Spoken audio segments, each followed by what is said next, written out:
मंगलहारी द्रवौषधशिरते अजर विहारी मंगली भवनी मंगलहारी द्रवौषधशिरते अजर विहारी।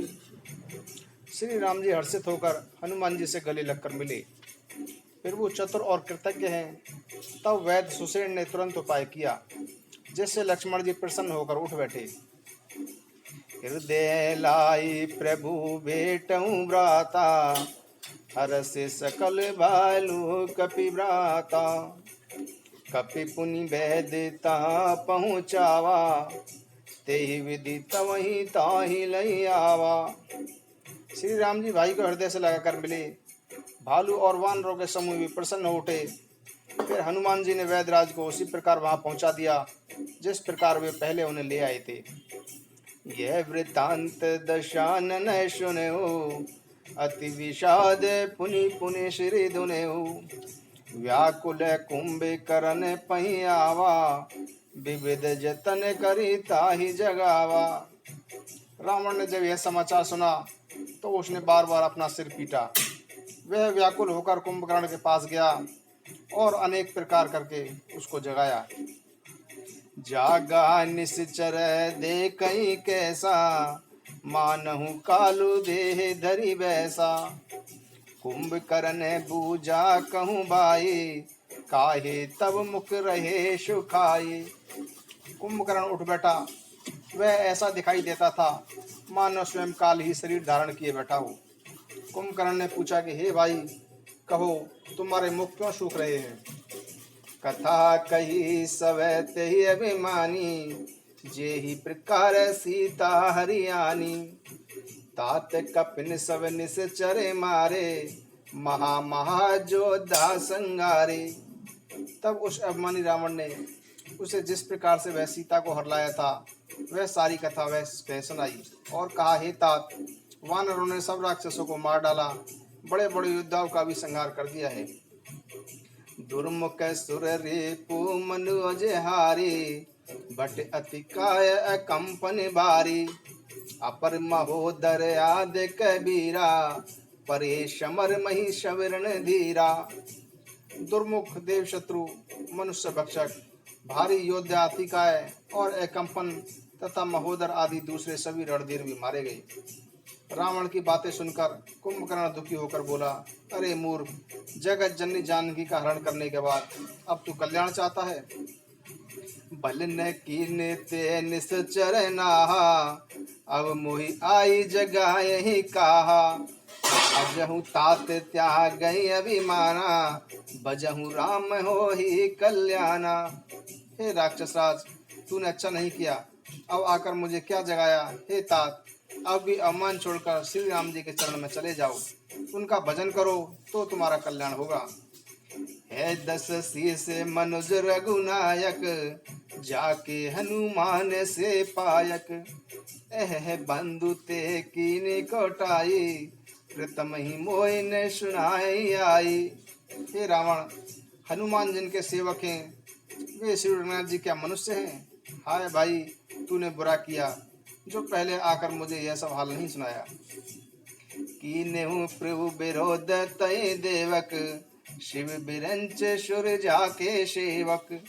नारद मुनि मोहि ज्ञान जो कहा, कहते तो ही समय निर्भया। हे स्वामी, तुमने उस देवता का विरोध किया, शिव ब्रह्मा आदि देवता भी जिसके सेवक हैं। नारद मुनि ने मुझसे कहा था, वह मैं तुझसे कहता हूँ। अब तो समय ही नहीं रहा। अब बरी अंक बेट मोहि भाई, लोचन सुफल करो मैं जाई।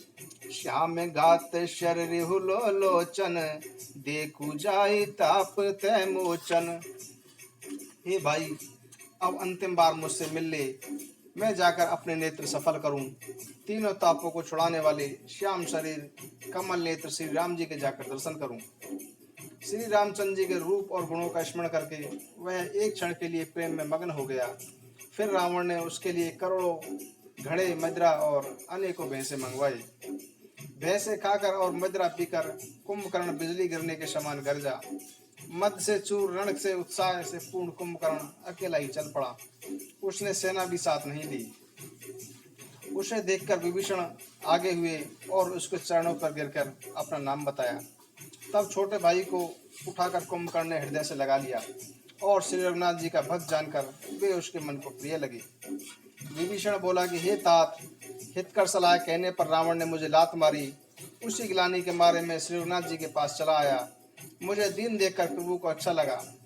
कुंभकर्ण ने कहा कि हे पुत्र सुन, रावण तो काल के वश हो गया है, अब वह शिक्षा नहीं मान सकता। हे विभीषण, तू धन्य है। हे तात, तू राक्षस कुल का भूषण हो गया। हे भाई, तूने अपने कुल को दे प्रमाण कर दिया है, जो शोभा और सुख के सागर श्री रामचंद्र जी का भजन किया।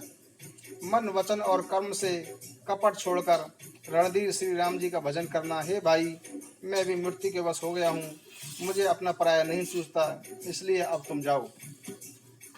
बंधु बचन सुनी चला विभीषण, आयहु जैत्र लोक विभूषण। नाथ बूदरा करे शरीरा, कुंभकर्ण आवत रणधीरा। भाई के वचन सुनकर विभीषण लौटकर वहां गए जहाँ श्री राम जी बैठे थे। विभीषण ने कहा, हे नाथ, पर्वत के समान विशाल देह वाला रणधीर कुंभकर्ण आ रहा है। इतना कपिने सुना जवे काना, किलकिलाई धाये बलिवाना। लिए उठाए बिटप अरबूदर, कटकटाई डार रही था ऊपर।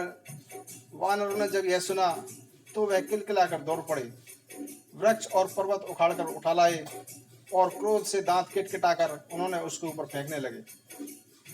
रीछ वानर एक बार में ही करोड़ों पहाड़ों के शिखरों से उस पर प्रहार करते हैं, परंतु इससे न तो उसका मन ही विचलित हुआ और न शरीर ही हिला डुला। तब हनुमान जी ने उसे एक घूंसा मारा, जिससे व्याकुल होकर वह पृथ्वी पर गिर पड़ा और सिर पीटने लगा। फिर उसने हनुमान जी को मारा, वे भी चक्कर खाकर तुरंत पृथ्वी पर गिर पड़े। फिर उसने नल नील को पृथ्वी पर पछाड़ दिया और दूसरे योद्धाओं को भी जहां तहां पटक कर फेंक दिया।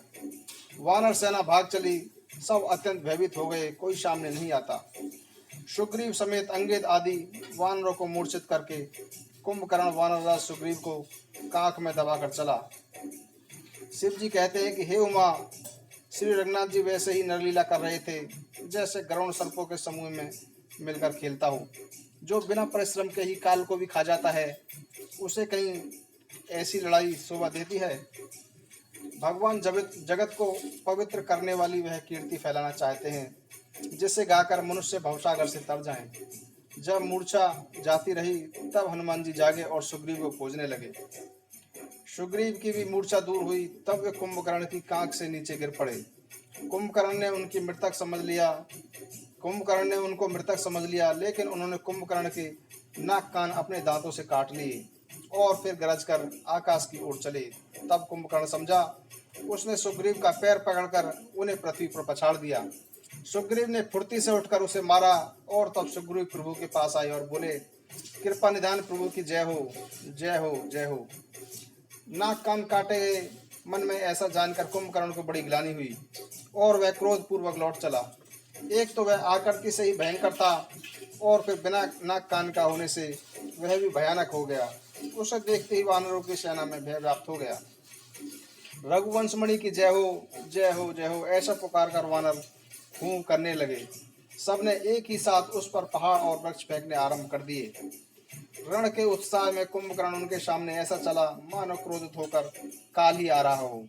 वह करोड़ों वानरों को एक साथ पकड़ पकड़ कर इस प्रकार खाने लगा मानो पर्वत की गुफा में टिड्डियां समा रही हों। करोड़ों वानरों को पकड़कर उसने अपने शरीर से मसल डाला, करोड़ों को हाथों से मसलकर पृथ्वी पर धूल में मिला दिया। भालू और वानरों के समूह उनके मुख, नाक और कानों से निकल निकल कर भाग रहे थे। रण के मध्य में मत कुंभकर्ण ने इस प्रकार अवमान किया मानो विधाता ने उसको सारा विश्व अर्पण कर दिया हो और वह उसे खा जाएगा। सब योद्धा भाग खड़े हुए, वे लौटते थे। आंखों से उन्हें दिखाई नहीं पड़ता था और पुकारने पर सुनते नहीं थे। कुंभकर्ण ने वानर सेना को तितर बितर कर दिया। यह सुनकर राक्षस सेना भी दौड़ी। श्री रामचंद्र जी ने देखा कि उनकी सेना व्याकुल थी और शत्रु की अनेक प्रकार की सेना आ पहुंची थी। तब कंवल ने श्री राम जी बोले कि हे सुग्रीव, हे विभीषण और हे लक्ष्मण, सुनो, तुम सेना को संभालना, मैं इस दुष्ट का बल और इस सेना को देखता हूँ। कर सारंग साजे कटि माता, अरि दल दल ने चले रघुनाथा। प्रथम कीने प्रभु धन से टकोरा, रिपु दल बदरे भयो शोरा। हाथ में धनुष और कमर में तरकस सजाकर श्री रघुनाथ जी शत्रु सेना को नष्ट करने के लिए चले। प्रभु ने पहले तो धनुष का टंकार दिया, जिसकी भयानक आवाज सुनते ही शत्रु दल बहरा हो गया। सत्य संधि छाणे शरे लक्षा, काले सर्प जनु चले शपक्षा। जैते चले विपुल नाराचा, लगे कटन भटे बिकट पेशाचा। फिर श्री राम जी ने 1,00,000 बाण छोड़े। वे ऐसे चले मानो पंख वाले काल सर्प जा रहे हों। जहां तहां अनेक बाण चले, जिनसे भयंकर राक्षस योद्धा कटने लगे। कटहि चरण उरे सिर भुज दंडा, बहुतक वीर हो ही सत खंडा। गुरमी गुरमी घायल मही परही, उठी सवारी सुवट पुनि लरही। उनके चरण, छाती, सिर और भुजदंड कट रहे थे। वीरों के 100 टुकड़े हो रहे थे। घायल चक्कर खाकर पृथ्वी पर गिर रहे थे। उत्तम योद्धा फिर संभल कर उठते और लड़ने लगते। लागत बान जलद जिमि गाजहि, बहुतक देख कटन सर बाजहि।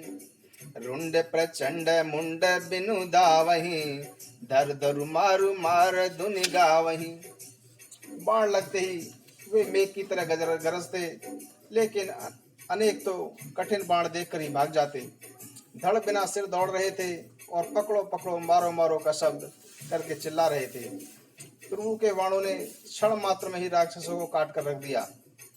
फिर वे सब बाण लौटकर श्री रघुनाथ जी के तरकस में समा गए। कुंभकर्ण ने अपने मन में विचार कर देखा कि श्री राम जी ने क्षण मात्र में ही राक्षसी सेना का संहार कर दिया। तब वह महाबली वीर अत्यंत क्रोधित हो उठा और उसने गंभीर सिंहनाद किया। उसने क्रोधित करके पर्वत उखाड़ लिए और उन्हें वानर योद्धाओं पर फेंकने लगा। बड़े बड़े पर्वतों को आते देखकर प्रभु ने अपने बाणों से काटकर उन्हें धूल के समान चूर चूर कर दिया।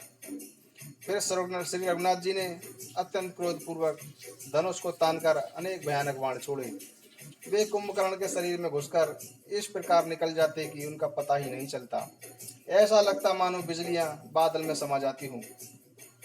उसके काले शरीर में बहता हुआ रुधिर ऐसे लगता मानो काजल के पर्वत से गेरू के परनाले बह रहे हों। उसे व्याकुल देखकर रीछ बानर दौड़ पड़े, पर वे क्यों ही निकट आए त्यों ही वह हंसा और घोर शब्द करके गर्जा और करोड़ों वानरों को पकड़कर गजराज की भांति पृथ्वी पर पटकने लगा और रावण की जय पुकारने लगा। भागे भालू बल में के जूता, ब्रक बिलो के जिमि में से बरू था। चले भागी कपि भालू भवानी, बिकल पुकारत आरत बानी। यह देखकर रीछ वानरों के झुंड ऐसे भागे जैसे भेड़ियों को देखकर भेड़ों के झुंड। शिव जी कहते हैं कि हे पार्वती, वानर भालू व्याकुल होकर आर्तवाणी से पुकारते हुए दौड़ चले। वे कहने लगे, यह राक्षस तो दुर्भिक्ष के समान है, जो अब वानर कुल रूपी देश में पड़ने आया है। हे कृपा रूपी श्री राम, हे शरणागतों के दुख हरने वाले, रक्षा कीजिए। शकुर ने बचन सुनते भगवाना, चले सुधारी शरासन बाना। राम से निज पांचे गाली, चले शकोप महाबलशाली। करुणा बड़े वचन सुनते ही भगवान धनुष बाण सुधार कर चले। महाबलशाली श्री राम जी ने सेना को अपने पीछे कर लिया और वे अकेले क्रोध पूर्वक आगे बढ़े। उन्होंने धनुष को खींचकर 100 बाण संधान किए। बाण छूटे जो कुंभकर्ण के शरीर में समा गए। बाणों के लगते ही वह क्रोध में भरकर दौड़ा तो उसके दौड़ने से पर्वत डगमगाने लगे और पृथ्वी हिलने लगी। उसने एक पर्वत उखाड़ लिया। इस पर श्री राम जी ने उसकी वह भुजाई काट गिराई। तब वह बाएं हाथ में पर्वत लेकर दौड़ा। फिर उन्होंने उसकी वह भुजा भी काटकर पृथ्वी पर गिरा दी। भुजाओं के कट जाने पर वह बिना पंख के मंदराचल पहाड़ के समान दिखने लगा। उसने उग्र दृष्टि से प्रभु को देखा मानो तीनों लोगों को निगल जाना चाहता हो। वह बड़े जोर से चिंगाड़ कर वह मुंह फुलाकर दौड़ा। आकाश में सिद्ध और देवता डर कर हा हा हा पुकारने लगे। करुणा निधान भगवान ने देवताओं को भयभीत जाना तो उन्होंने धनुष को कान तक खींचकर राक्षस के मुखों को बाणों से भर दिया। फिर वह महाबली पृथ्वी पर न गिरा। मुख में बाण भरे हुए वह प्रभु के सम्मुख दौड़ा, मानो काल रूपी सजीव तरकसी आ रहा हो। तब प्रभु ने क्रोध करके एक तीक्ष्ण बाण से उसके सिर को धड़ से अलग कर दिया। वह सिर रावण के सामने जा गिरा। उसे देखकर रावण ऐसा व्याकुल हुआ जैसे मणि के छूट जाने पर सर्प। कुंभकर्ण का प्रचंड धड़ दौड़ा जिससे पृथ्वी धंसने लगी। तब प्रभु ने काट कर उसके भी दो टुकड़े कर दिए। वानर, भालू और निशाचरों को अपने नीचे दबाते हुए वे दोनों टुकड़े पृथ्वी पर ऐसे गिरे जैसे आकाश से दो पहाड़ गिरे हों। उसका तेज प्रभु श्री रामचंद्र जी के मुख में समा गया। यह देखकर देवता और मुनि सब आश्चर्यचकित हो उठे।